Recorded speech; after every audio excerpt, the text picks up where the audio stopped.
इस सीरीज में हम लोग व्यष्टि तथा समष्टि अर्थशास्त्र के बारे में जानेंगे, जिसमें से एक एक करके जानेंगे।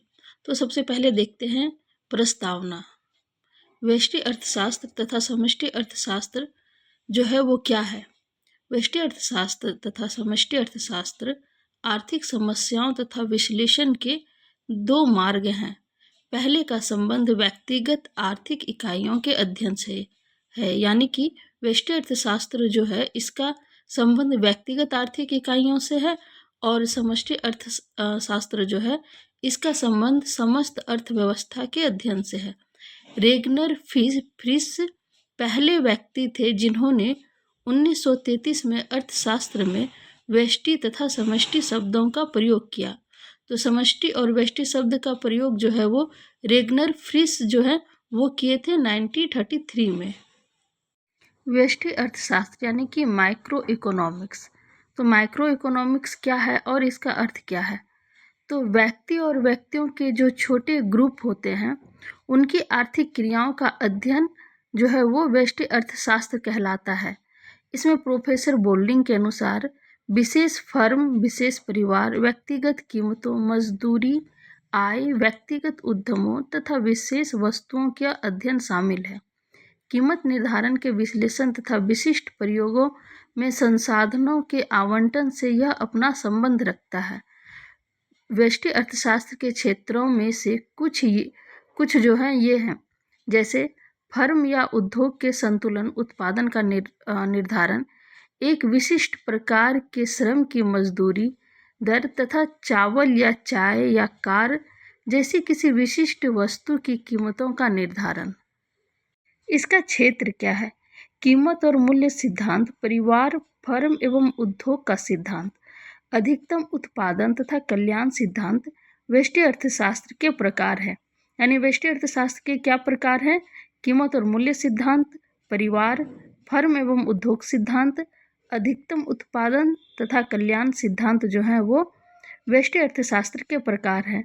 अतः व्यष्टि अर्थशास्त्र यह अध्ययन करता है कि विशेष वस्तुओं और सेवाओं के उत्पादन में संसाधनों का आवंटन किस प्रकार होता है। ठीक है। दूसरा, इन वस्तुओं तथा सेवाओं का लोगों में कैसे वितरण किया जाता है।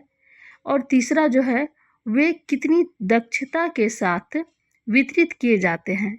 एक वस्तु की कीमत के निर्धारण की अवस्थाओं का अध्ययन करते समय व्यष्टि अर्थशास्त्र संसाधनों की कुल मात्रा दी हुई मानता है और उस वस्तु से उत्पादन के लिए उन संसाधनों के आवंटन की व्याख्या करने का प्रयत्न करता है। एक विशेष वस्तु के लिए संसाधनों का आवंटन अन्य वस्तुओं की कीमतों और उनका उत्पादन करने वाले साधनों की कीमत पर निर्भर करता है।